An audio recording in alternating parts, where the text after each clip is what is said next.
할렐루야. 제 목소리에 뭔가 에코가 들어야 되는 것 같은데 에코 좀 뺄 수 있을까요? 예, 오늘 제목은 설교 제목은 다시 사는 것을 믿니입니다. 여러분 다시 사는 것을 믿습니까? 어, 여러분 다시 사는 것을 믿습니까? 아직 못 믿어지는 친구들이 있는 것 같아요.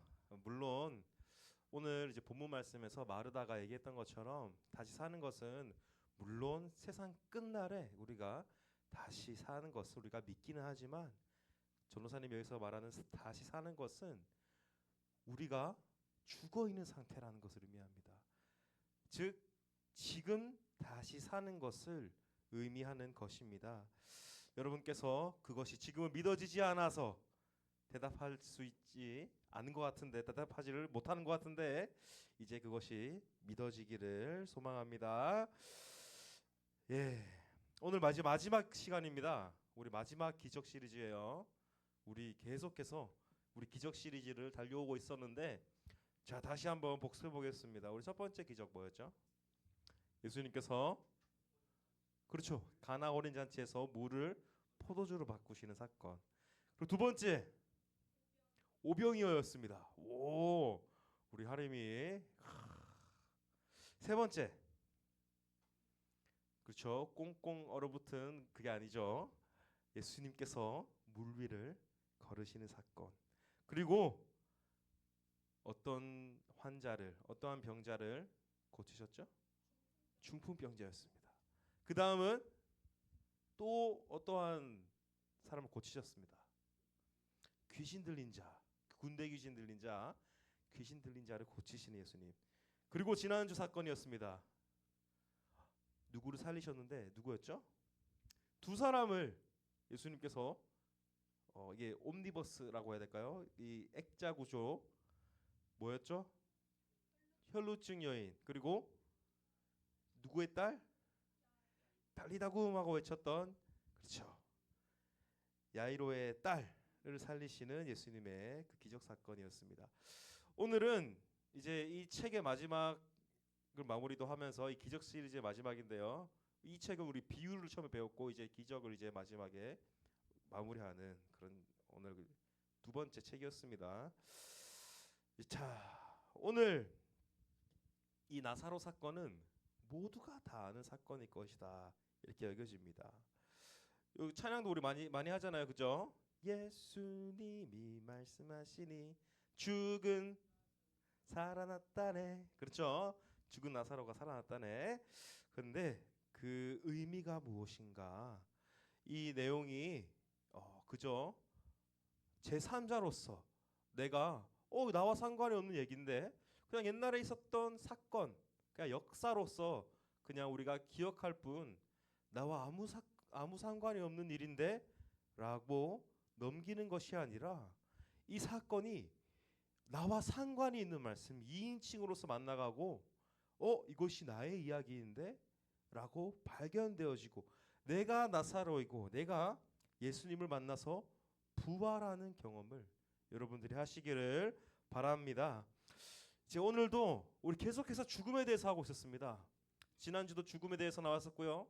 그 지난주도 죽음에 대해서 잠시 얘기를 했었죠. 무덤에 거하기를 원하는 귀신 들린 자에 대해서 얘기를 하면서 죽음에 대해서 이야기를 했는데 먼저 본론으로 들어가기 전에 질문을 하나 하도록 하겠습니다.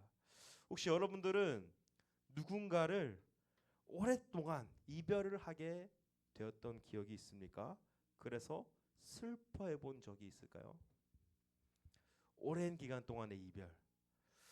아마 여러분들은 많이 없을 것 같아요. 하지만 이제 전도사님 같은 경우에는 어머니께서 돌아가시는 바람에 오랜 기간 동안에 이별을 하게 되었습니다. 나중에 다시 만날 거를 항상 기대하면서 그렇죠. 누군가에게는 이것이 그냥 끝이다 이렇게 볼 수도 있겠지만 전도사님에게는 다시 만나는 영원한 이별이 아니라 다시 만나는 이별이다. 하지만 그것이 단순히 길뿐이다 이렇게 여겨집니다. 그렇게 생각했을 때 많은 위안이 있고 또 희망이 되었습니다. 오늘 본문에서 예수님은 죽은 자를 살리십니다.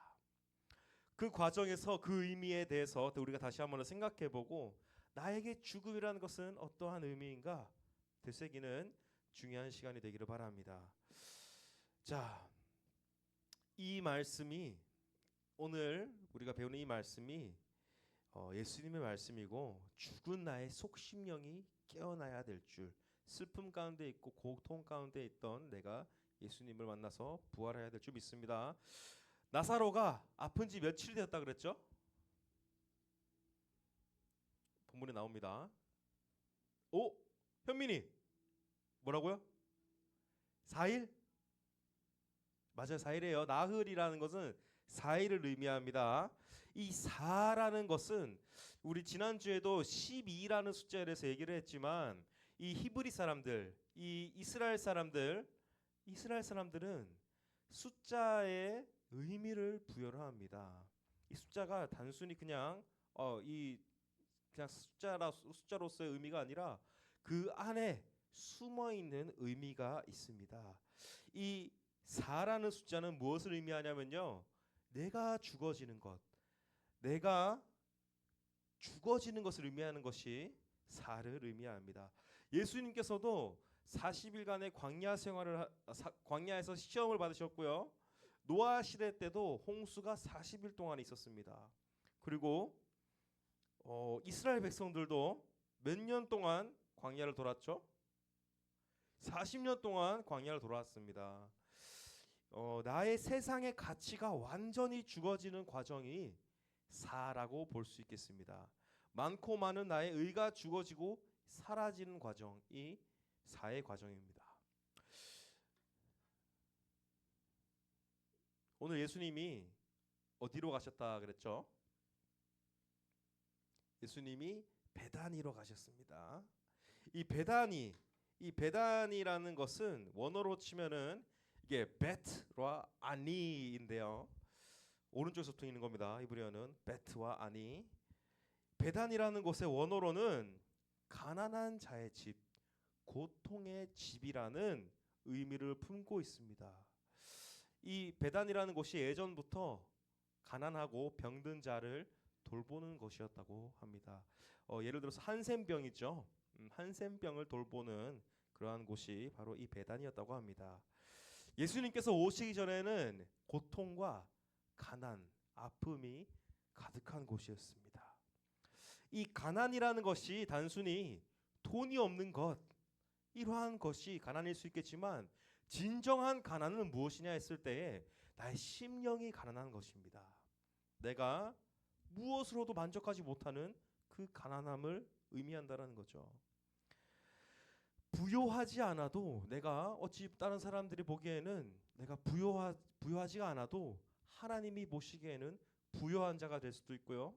다른 사람들이 보기에는 내가 부요한 자이더라도 하나님이 보시기에는 가난한 자일 수 있다라는 것입니다. 오늘 본문에서 이 베단이라는 곳에 이미 슬픔과 고통이 가득합니다. 나사로의 죽음으로 인해서 그의 동생이 마르다와 마리아는 슬픔에 가득 차 있습니다. 여러분, 슬픔과 비슷한 상태가 하나 있습니다.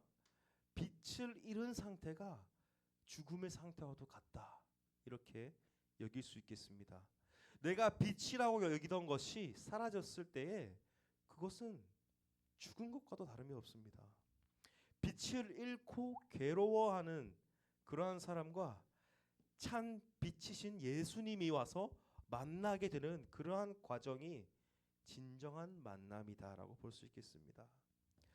우리는 항상 눈앞에 있는 빛을 쫓아갑니다. 여러분, 우리가 유명한 사람들을 속칭하는 게 하나 있어요.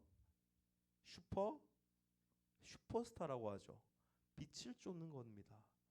우리는 눈앞에 있는 빛을 쫓는 게 우리의 사람의 또 본능입니다. 아까도 서준이랑 잠시 얘기를 했는데 서준이가 인스타그램으로 뭐해? 이러니까 그 여자 아이돌 본다고 이렇게 얘기했던 게 생각이 나는데 그것이 나쁘다라고 하는 것은 아니에요. 하지만 사람의 본능이 빛을 쫓아가는 것입니다. 하지만 그 빛을 잃어버렸을 때, 그 빛이 더 이상 그 빛을 발산하지 않고 빛이 사라졌을 때에 그 뒤에 나는 마치 죽은 것과도 다름이 없다 이렇게 여겨집니다. 내가 밝다고 여기는 것, 그 사람이 너무나도 밝기 때문에 내가 그 사람을 쫓아가야지 이렇게 다짐했지만 만약 그 사람의 빛이 사라진다면 우리는 죽은 것과 같은 상태가 되어지는 것입니다. 여러분들은 군대를 갔다 오지 않아서 아마 모르겠지만 군대 갔다 오신 분이 여기 선생님들 다 어디 가셨죠? 네, 군대 갔다 오신 분들은 하나 훈련 중에 하나 있는데 야간 훈련이 있습니다. 이 야간 훈련 때 섬광탄 알아요? 섬광탄 영어로 플래시뱅이라고 합니다. 섬광탄을 일부러 터뜨립니다. 그럼 어떻게 될까요? 아무것도 보이지 않는 그 어둠 가운데 갑자기 빛이 팍 나타나게 되면 홍채가 수축을 하게 됩니다. 이전에는 그래도 움직임이라도 보였어요. 달빛이나 별빛에 의해서 움직임이 조금이라도 보였는데 섬광탄이 밝게 쫙 하고 나타났다가 사라지면 그 뒤에는 아무것도 보이지가 않습니다. 그래서 오히려 움직이지 않고 오히려 가만히 있게 되죠. 마치 죽은 것과 같이 가만히 있어야 되는 상태입니다. 우리가 빛이라고 여겼던 것이 사라지게 되면 죽은 것과 같은 상태가 된다라고 몇 번이나 얘기를 합니다. 때로는 우리가 이렇게 죽었다라고 얘기할 때가 있는데 오늘 본문에서도 보면은 나사로가 마지막에 뭐라고 나오죠? 나사로가 수족을 배로 동인 채로 나왔다. 그리고 그 얼굴은 뭐로 쌓여 있었다? 수건으로 쌓여 있었다. 이렇게 얘기를 합니다. 아무것도 할 수 없는 상태, 손과 발이 묶여 있는 상태, 밖으로 나오지도 못하는 상태, 돌로 무덤이 막혀 있고 빛이라고 여겼던 것들이 새어 들어올 수도 없는 그러한 상태, 꽉꽉 막혀 있는 상태로 우리가 느껴질 때가 있습니다. 하지만 이것은 예수님을 믿는 사람들에게는 누구에게나 한 번 이상은 경험하는 현상이다라고 여겨집니다. 사람이 밤이 오면 잠을 자고 아침이 올 때 눈을 뜹니다. 잠을 자고 일어나는 것이 이루어지지 않는다면 그 사람은 더 이상 제대로 살아갈 수가 없습니다. 당연한 현상이다라는 것입니다. 하지만 잠을 자고 일어나는 것처럼 나사로와 같이 죽어 있다가 예수님을 만나고 다시 살아나는 것은 우리가 분명히 내가 제대로 신앙생활을 하고 있구나, 자연스러운 것이구나 이렇게 여기면 되겠습니다. 예수님은 죽은 나사로의 무덤에 가서 돌을 옮기라 이렇게 얘기를 했지만 마르다는 뭐라고 얘기했죠? 뭐가 날까봐 두렵다? 냄새가 날까봐 두렵다 이렇게 얘기를 합니다. 부끄럽다라는 것입니다. 우리는 분명히 죄가 있고 그것을 예수님 앞에 우리는 드러내야 합니다. 교회 안에서도 마찬가지입니다. 내가 지은 죄, 나는 죄인이다 라는 사실 자체가 너무나도 부끄럽기 때문에 교회에서는 내가 더욱더 감추려고 애쓰고 마르다가 냄새가 날까봐 두렵습니다 하는 것처럼 나의 이 죄의 냄새가 날까봐 두렵고 의로운 사람인 척하기에 바쁘고 그렇게 되면 예수님은 고치고 싶어도 우리를 고칠 수가 없습니다. 의사를 만나러 갔는데 내가 다리가 아파서 의사를 만나러 갔는데 다리가 아프지 않은 척을 계속 한다라는 거죠. 그 다친 부위를 내가 보여주고 아픈 현상을 말을 하고 표현을 해야 되는데 단순히 부끄럽다는 이유로 말을 하지 않으면은 의사는 고칠 수가 없다라는 것입니다. 전도사님도 어렸을 때에 무슨 잘못을 하면 부모님 앞에서 말하는 것이 정말 부끄러웠던 것 같아요. 부끄러운 것도 있지만 또 두려움도 있었습니다. 그 잘못을 인정하고 부끄러움을 드러냈을 때에 부모님께서는 용서해 주는 것처럼 예수님께서도 죽은 나 자신을 살리십니다. 결국 무덤 문을 열고 예수님께서 큰 소리로 나사로야 나오라 라고 하셨을 때 그 나사로가 기적처럼 4일 만에 죽음에서 살아났다라는 것입니다. 얼굴에는 수건과 그리고 손과 발에는 배가 쌓여 있었다. 이렇게 얘기를 했죠. 이전에는 손과 발이 묶여 있고 내가 자유롭지 못하고 어딘가에 얽매여 있었다면 이제는 예수님을 만나고 자유로워진다라는 것입니다. 죄로 인하여서 내가 묶여 있고 자유롭지 못했다면 예수님을 만나면 그 죄로부터 해방이 된다라는 것입니다. 그 진정한 자유를 맛보게 되는 것입니다. 그것이 진정한 죽음으로부터의 부활이고 자유이다. 이렇게 여겨집니다. 오늘 말씀을 이제 마무리하도록 하겠습니다. 이제 기적 시리즈가 마무리가 되었습니다. 이 기적 시리즈의 공통점이 있다면 예수님이 없으면 결국에는 남아있는 것은 죽음이다라는 것입니다. 동의하십니까?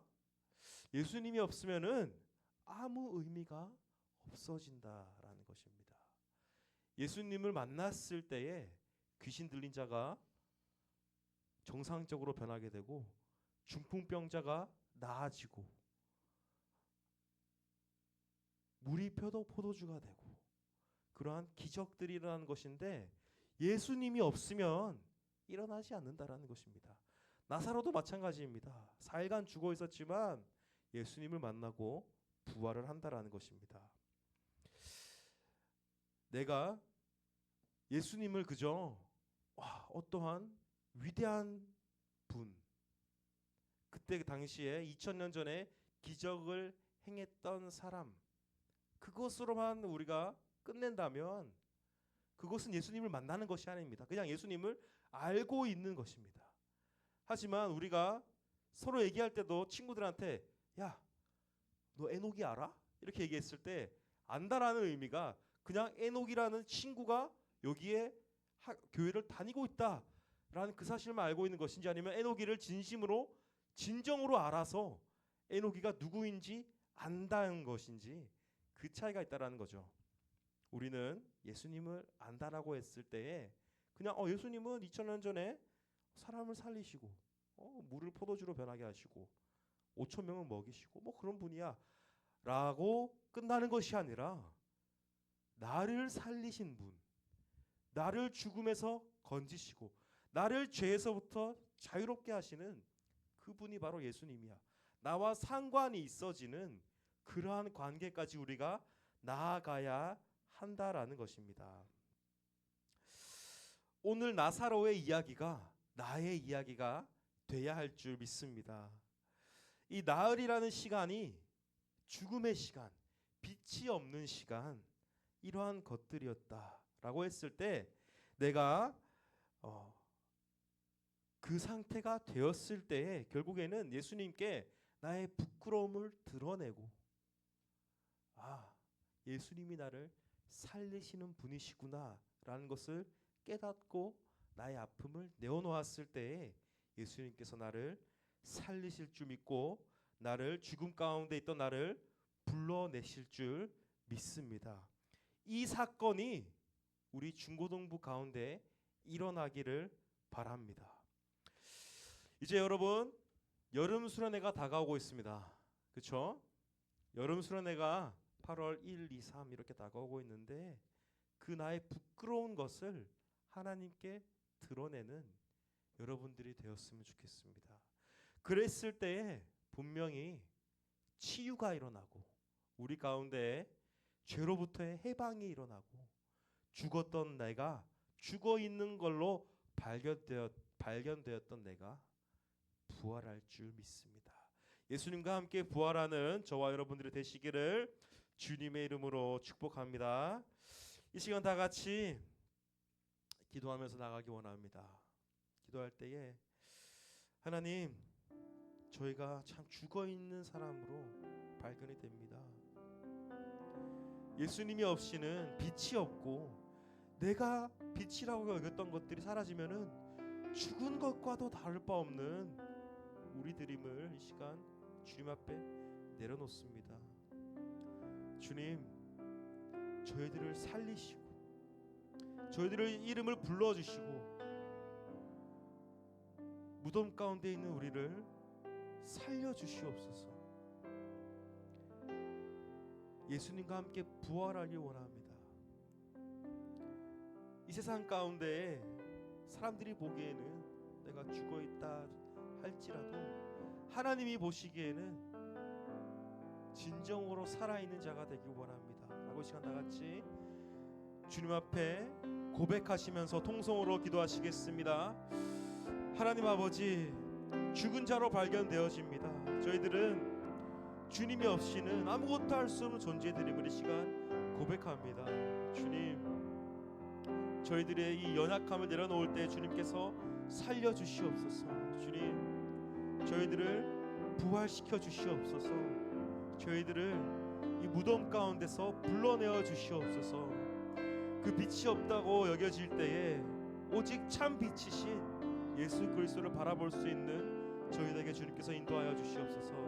그 참 빛 되신 예수님을 따라갈 수 있는 그 예수님을 나와 상관이 없는 존재로 여기는 것이 아니라 나와 상관이 있고 2인칭으로서 만나갈 수 있는 우리 중고등부자 주님께서 인도하여 주시옵소서. 예수님이 없으면 내가 존재하지 않는 그러한 상관관계로 나아갈 수 있게 주님께서 인도하여 주시옵소서. 예수님의 이름으로 기도합니다. 아멘.